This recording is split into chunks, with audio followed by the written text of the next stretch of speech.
안녕하세요. 낙성되어 있는 요양보호사 교육원 조교수입니다. 요양보호사 시험 대비 40회 기출문제 풀이를 준비했습니다. 40회 기출문제를 풀면서 내용 설명도 해드립니다. 필기 1부 시작하겠습니다. 1번 문제입니다. 다음과 관련된 노년기의 신체적 특성은 잠재되어 있던 질병이 나타난다. 질병 상태가 급격하게 악화되어 사망에 이를 수 있다. 1번 보기는 기억 능력 저하, 2번 감각 기능의 저하, 3번 면역 능력의 저하, 4번 운동 능력의 저하, 5번 기초 대사율의 증가. 자, 정답을 찾아보세요. 정답은요 3번이죠. 면역 능력의 저하로 인해서 잠재됐던 질병도 나타나고 질병 상태가 급격하게 악화되어 사망에 이를 수 있는 게 노년기의 신체적 특성이라도 할 수 있겠습니다. 2번 문제입니다. 노인 부양 문제의 해결 방안으로 옳은 것은 1번 세대 간의 갈등을 조절한다. 2번 획일적인 노인복지 서비스를 제공한다. 3번 장기적인 돌봄은 가족이 전담하도록 한다. 4번 노인 재교육 프로그램 예산을 축소한다. 5번 사회보험은 축소하고 개인보험은 확충한다. 자, 정답을 찾아보세요.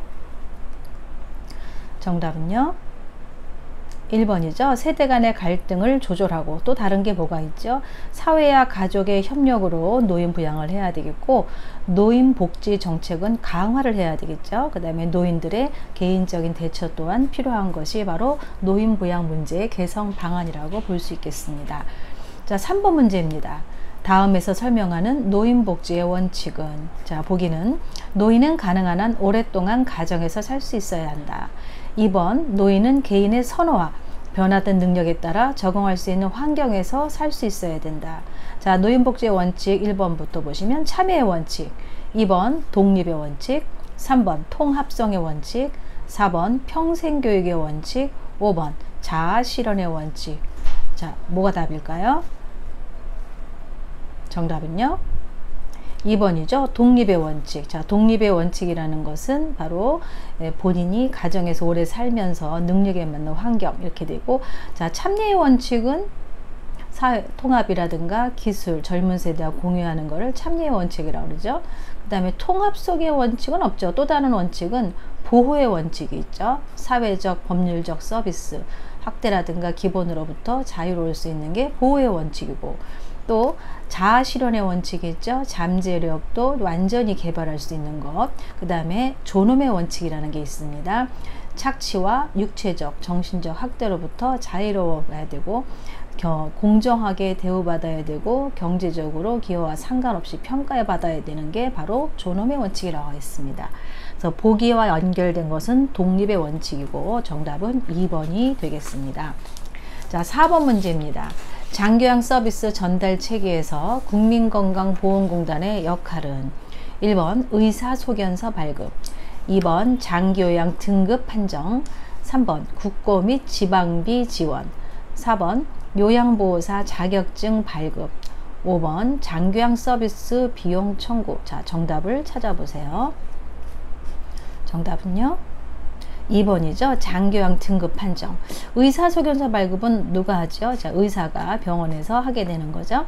그 다음에 국고 지방비 지원, 요양보호사 자격증 발급. 자, 국고 및 지방비 지원은 어디서? 보건복지부에서 하는 거고, 그 다음에 요양보호사 자격증 발급은 시도에서 하죠.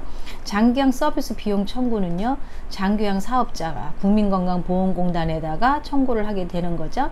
자, 바로 국민건강보험공단에서는 장기양 등급 판정과 또 다른 일은 뭘 하나요?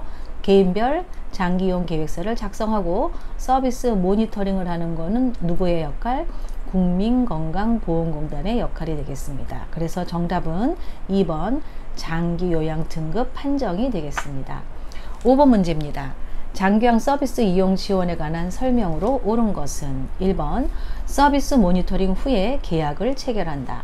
2번 서비스 종료는 요양보호사가 결정한다. 3번 서비스 이용 계약 시 체결은 구두로 한다. 4번 서비스 이용 시 장기요양 인정서가 필요하다. 5번 서비스 제공 계획 수립은 기관 중심으로 한다. 자, 정답을 찾아보세요. 정답은요 4번이죠. 서비스 이용 시 장기요약 인정서가 필요하고 하나가 또 필요한데요. 개인별 장기 이용 계획서, 이 두 가지가 계획할 때 필요한 거죠. 그래서 장기요약 서비스 이용 지원에 관해서 정답은 4번. 서비스 이용 시 장기요약 인정서가 필요하다가 정답입니다. 6번 문제입니다. 요양보호 업무의 목적으로 옳은 것은, 자, 1번 노인 인식 개선 교육, 2번 경제적 자립 생활 지원, 3번 장기요약 인정 신청 유도, 4번 노인 프로그램 인증 및 평가, 5번 대상자의 신체 기능 및 유지 증진. 자, 정답을 또 찾아보세요. 정답은요 5번이 되겠죠. 대상자의 신체 기능 유지 및 증진. 더 정확하게 말을 하자면 장기요약 대상자에게 계획적이고 전문적인 요양보호 서비스를 제공해서 장기요약 대상자의 신체 기능 유지 및 증진을 하는 것이 바로 요양보호 업무의 목적이 되겠습니다. 그래서 6번의 정답은 5번 대상자의 신체 기능 유지 및 증진이 정답입니다. 자, 7번 문제입니다. 요양보호 서비스 제공 원칙으로 옳은 것은, 자, 1번 필요한 경우 요양보호사가 판단하여 서비스를 변경한다. 자, 2번 대상자의 성향보다 시설의 규칙을 우선한다. 3번 서비스를 제공할 때 대상자의 잔존 능력을 고려한다. 4번 대상자와 의견이 충돌하면 보호자가 해결하도록 한다. 5번 침해 대상자의 돌발 상황은 동료 요양보호사와 의논하여 해결한다. 자, 정답을 찾아보세요. 자, 정답은요 3번이죠. 서비스를 제공할 때 대상자의 잔존 능력을 고려한다가 정답인데 1번부터 살펴보면 필요한 경우 요양보호사가 판단하나요? 예, 판단은 요양보호사가 하지 않습니다. 요양보호사는 계획된 거에 의해서 서비스를 제공하는 사람이죠. 그 다음에 2번 대상자의 성향보다 시설의 규칙, 시설 규칙보다는 대상자의 성향이 더 우선이 돼야 되겠고요. 그 다음에 3번은 정답이죠. 서비스를 제공할 때 대상자의 잔존 능력을 고려해서 제공을 해야 되겠고, 4번 대상자 의견이 충돌하면 보호자가 해결하나요? 시설장이나 관리 책임자에게 보고를 해서 어떻게 해결할 것인가를 해야 되겠죠. 그 다음 5번은 돌발 상황은 동료 요양보호사 의논하지 않죠. 돌발 상황은 또 알려야 되는 게 맞습니다. 그래서 7번의 답은 3번 서비스를 제공할 때 대상자의 잔존 능력을 고려한다가 답입니다. 자, 8번 문제입니다. 시설에 대상자의 의견 수립 건의함을 설치하지 않았을 때 대상자가 침해받을 수 있는 권리는, 자, 1번 신체 구속을 받지 않을 권리, 2번 충분한 정보를 제공받을 권리, 3번 사생활과 비밀 보장에 관한 권리, 4번 스스로 입소를 결정하고 계약할 권리, 5번 견해와 불평을 표현하고 해결을 요구할 권리. 자, 정답을 찾아보세요. 정답은요 5번이죠. 견해와 불평을 표현하고 해결을 요구할 권리, 건의함이기 때문에. 자, 그러면 이 권리 문제는요 11가지가 있는데 꼭 나오는 문제이기도 해요. 자, 1번부터 보시면 신체 구속을 받지 않는 거는 억지로 묶어놓는 걸 보통 이야기를 하죠. 그 다음에 충분한 정보를 제공받을 권리는 입소 계약 단계에서 누릴 수 있는 권리라고 볼 수 있겠고요. 3번의 사생활과 비밀 보장에 관한 권리는 사전에 동의 없이 정보를 공개하거나 그다음에 정보통신기계 사용이나 우편물 수발신을 제한하는 거, 이런 게 바로 비밀 보장을 할 권리 요거고요. 그 다음에 스스로 입소를 결정하고, 이거는 스스로 입소잖아요. 입소 계약 단계의 권리라고 볼 수 있겠습니다. 그래서 8번에 대상자의 의견 수렴 건의함을 설치하지 않은 거, 요거는 5번 답이죠. 견해와 불평을 표현하고 해결을 요구할 권리가 정답이 되겠습니다. 자, 9번 문제입니다. 다음 중 노인 학대에 해당하는 것은, 자, 1번 집안 경조사에 노인이 참여하게 한다. 2번 노인이 시설에 입소한 후에 가족이 시설에 자주 왕래한다. 3번 노인의 연금을 가족의 임의로 사용한다. 4번 시설 입소 및 결정 과정에 노인의 의사를 반영한다. 5번 재산관리에 대한 결정권을 노인에게 행사한다. 자, 정답을 찾아보세요. 정답은요 3번이죠. 노인의 연금을 가족이 임의로 사용한다. 이건 무슨 학대에 해당하죠? 경제적 학대. 또 다른 말로 착취라고 할 수 있겠죠. 나머지 1번, 2번, 4번, 5번은 제대로 잘 어르신을 보살펴 드리는 방법이라고 할 수 있겠습니다. 자, 10번 문제입니다. 산업재해보상보험법에서 규정한 산업재해 근로자 보호의 내용으로 옳은 것은 1번 보험급여에 일정 세금이 부과된다. 2번 보험급여 유효기간은 1년 미만이다. 3번 보험급여는 양도하거나 압류할 수 있다. 4번 산업재해를 당했다는 이유로 해고할 수 없다. 5번 산업재해로 요양하던 중에 퇴직하는 경우 장애급여가 중단된다. 자, 정답을 찾아보세요. 정답은요? 4번이죠. 산업재해를 당했다는 이유로 해고할 수 없다가 정답이고요. 1번부터 살펴보면 보험급여 일정 세금이 부과되지 않습니다. 그래서 틀렸고요. 2번은 유효기간은 3년에서 5년이죠. 3년 혹은 5년 이렇게 되어 있습니다. 그 다음에 3번 양도하거나 압류할 수 없다지요. 자, 4번은 정답이에요. 산업재해를 당했다는 이유로만은 해결할 수 없는 것이고 5번은 산업재해로 요양하던 중에 퇴직하는 경우에 장애급여 받을 수 있습니다. 그래서 정답은 10번의 4번입니다. 11번 문제입니다. 다음과 같은 상황에서 요양보호사의 대처 방법은 청력에 문제가 없는 대상자가 대화할 때마다 귀가 잘 안 들린다면서 요양보호사에게 몸을 밀착한다. 자, 1번 정색하며 몸을 밀친다. 2번 점잖지 못하다고 나무란다. 3번 대응은 안 하고 다른 업무를 시작한다. 4번 대상자의 배우자에게 재발 방지를 약속받는다. 5번 적절한 조치가 이루어지도록 기관장에게 보고한다. 자, 정답을 찾아보세요.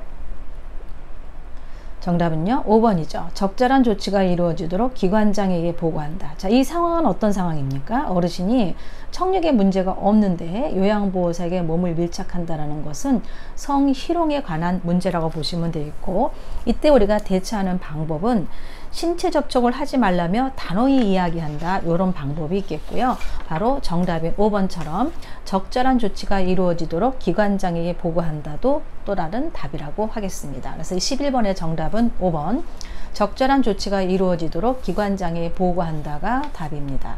12번 문제입니다. 요양보호사가 지켜야 할 직업윤리로 옳은 것은 1번 대상자의 인권을 존중한다. 2번 약소한 보상은 받아도 무방하다. 3번 서비스 제공 시 대상자 자녀의 욕구를 반영한다. 4번 개인적 선호에 따라 대상자를 선택한다. 5번 타 직종과의 협력보다 업무의 신속성을 우선시한다. 자, 정답을 찾아보세요. 정답은요 1번이죠. 대상자의 인권을 존중한다가 정답이고요. 2번을 보시면 약소한 보상이라도 받으면 안 되겠죠. 그래서 틀렸고, 3번은 서비스 제공 시 대상자 자녀의 욕구가 아니라 대상자의 욕구를 반영해야 되겠고, 또 4번 대상자를 요양보호사 선택하지는 않지요. 그래서 선택하는 게 틀렸고요. 그 다음에 5번은 신속성보다는 협력 그리고 안전, 어르신의 건강, 이게 더 중요하겠죠. 그래서 정답은 1번 대상자의 인권을 존중한다가 정답입니다. 13번 문제입니다. 재가 대상자의 자녀가 일회용 마스크 재사용을 요청했을 때 요양보호사의 대처 방법은 1번 고민해 본다며 대답을 회피한다. 2번 대상자의 건강에 해롭다고 설명한다. 3번 물로 세척하여 재사용하겠다고 말한다. 4번 다른 대상자의 마스크를 사용하겠다고 말한다. 5번 대상자의 의견을 확인하고 답변한다. 자, 정답이 뭔가요? 정답은요 2번이죠. 대상자의 건강에 해롭다고 설명한다. 자, 요거는 우리 교재에는 기저귀 재사용에 대해서 나와 있죠. 이게 무해성의 원칙에 어긋나는 거로 13번의 정답은 2번 대상자의 건강에 해롭다고 설명한다가 정답입니다. 14번 문제입니다. 요양보호사가 직업윤리 원칙을 준수한 사례는 1번 자신의 종교를 믿도록 권유하였다. 2번 대상자의 의견을 물은 후에 서비스를 제공하였다. 3번 대상자에게 필요한 물건을 구입하여 판매하였다. 4번 별도의 서비스를 대상자와 개인적으로 계약하였다. 5번 대상자 부재 중에 서비스를 제공한 후 메모를 남겼다. 자, 정답을 찾아보세요. 정답은요 2번이죠. 대상자의 의견을 물은 후에 서비스를 제공하였다가 정답입니다. 자, 1번부터 보시면 자, 자신의 종교를 믿도록 권유하였다. 아니죠. 종교에 자유가 있는데 어르신의 종교를 유지하도록 하는 게 사실이 맞겠고요. 그 다음에 3번 대상자에게 필요한 물건을 구입해다가 줄 수는 있지만 구입해서 판매하는 건 틀렸죠. 그래서 판매가 틀렸고, 그 다음에 4번 별도의 서비스를 개인적으로 계약할 수가 없습니다. 그래서 우리는 원칙에 의해서 일하는 요양보호사이기 때문에 그게 틀렸고요. 그 다음에 5번 대상자가 부재 중일 때는 어떻게 한다고요? 서비스를 제공한 후 메모가 아니라 메모를 남긴 후 다음에 언제 갈 건지 알려야 되죠. 부재 중에는 그 안에 들어가지 않습니다. 그래서 정답은 2번 대상자의 의견을 물은 후에 서비스를 제공하였다가 정답입니다. 15번 문제입니다. 자, 대상자의 배우자가 본인 부담금 할인을 요구할 때 대처하는 방법. 1번 위법한 행위라고 설명한다. 자, 2번 기관장과 상의한 후에 결정하겠다고 말한다. 3번 복주용구를 구매해주면 할인해준다고 말한다. 4번 1년이 지나면 추가 할인을 받을 수 있다고 말한다. 5번 장교양 등급을 상향 조정해 주겠다고 말한다. 자, 정답이 뭡니까? 정답은요 1번이죠. 위법한 행위라고 설명한다. 사실 쉬운 얘기는 아니지만 노인장기 요양보험법 제69조를 설명해 주면서 이거 잘못해서 신고하게 되면 포상금을 받을 수 있다는 거. 그래서 우리는 원칙에 의해서 일하는 요양보호사이기 때문에 요즘에 이런 문제가 잘 나오고 있습니다. 자, 16번 문제입니다. 수근관 증후군을 의심할 수 있는 증상은 자, 1번 주먹을 쥐면 팔과 어깨가 저리다. 2번 팔을 들고 내릴 때 팔꿈치에 통증이 있다. 3번 팔을 돌리면 어깨 통증이 있다. 4번 손목을 구부려 양쪽 손등을 맞대고 밀 때 손가락과 손바닥이 저리다. 5번 팔을 펴고 손목을 손등 쪽으로 젖힐 때 팔꿈치 안쪽이 저리다. 자, 수근관 증후군에 관한 거 정답 찾아보세요. 정답은 4번이죠. 손목을 구부려 양쪽 손등을 맞대고 밀 때 손가락과 손바닥에 저린 거. 이걸 팔렘 검사라고 그러죠. 110페이지 보면 사진이 나와 있고 예전에는 사진 문제가 시험에 나온 적도 있습니다. 그래서 16번의 답은 4번이 정답입니다. 17번 문제입니다. 다음 중 요양보호사가 감염 예방에 유의하면서 행동한 경우는 자, 1번 손으로 입과 코를 가리고 기침을 하였다. 2번 요양보호사가 잠복결핵 상태에서 손을 씻고 대상자를 돌보았다. 3번 오음에 감염된 요양보호사의 옷을 찬물로 세탁하였다. 4번 임신한 요양보호사가 장갑을 끼고 수도 대상자를 돌보았다. 5번 노로바이러스에 감염된 요양보호사가 마스크를 착용하고 대상자를 돌보았다. 자, 뭐가 답인가요? 정답은요 2번이 답이죠. 요양보호사가 잠복결핵 상태에서 손을 씻고 대상자를 돌보았다. 이게 잠복결핵이라는 거에 이제 우리가 신경을 쓰게 되면 정답이 아니라고 생각할 수 있지만 1번부터 살펴보면 손으로 입과 코를 가리는 거 틀렸죠. 예, 그 다음에 3번 보세요. 오음에 감염된 요양보호사의 옷을 찬물로 세탁하나요? 오음에 감염됐을 때 찬물이 틀렸죠. 그 다음에 임신한 요양보호사가 수도를 돌보는 수도나 풍진, 이거는 장갑을 끼더라도 접촉하지 않는 게 맞기 때문에 틀렸고요. 그 다음에 5번은 노로바이러스에 감염되면 마스크로 되는 게 아니라 음식을 조리하거나 같이 접촉을 하지 않아야 되는 거죠. 자, 5번 찬물이 아니라 어떻게 해야 돼요? 뜨거운 물로 10에서 20분 동안 세탁하고 건조하고 세탁 후에 3일 이상 사용하지 않고, 세탁이 어려운 것은 3일 동안 햇빛에 들거나 다리미로 다린다 생각들 나시죠? 그래서 1번, 3번, 4번, 5번은 무조건 아니에요. 그럼 2번은 또 무엇이냐? 잠복결핵이라는 거는 이미 결핵의 진단은 내렸지만 약을 드시고 계시는 분이시겠죠? 그래서 이런 분은 일상생활 하는데 별 문제가 없기 때문에 2번이 정답이 되겠습니다. 그래서 17번의 답은 2번입니다. 여기까지가 필기 1부 풀이였습니다. 자세한 내용은 제가 명시해드린 교재 페이지를 참고하시기 바랍니다. 감사합니다.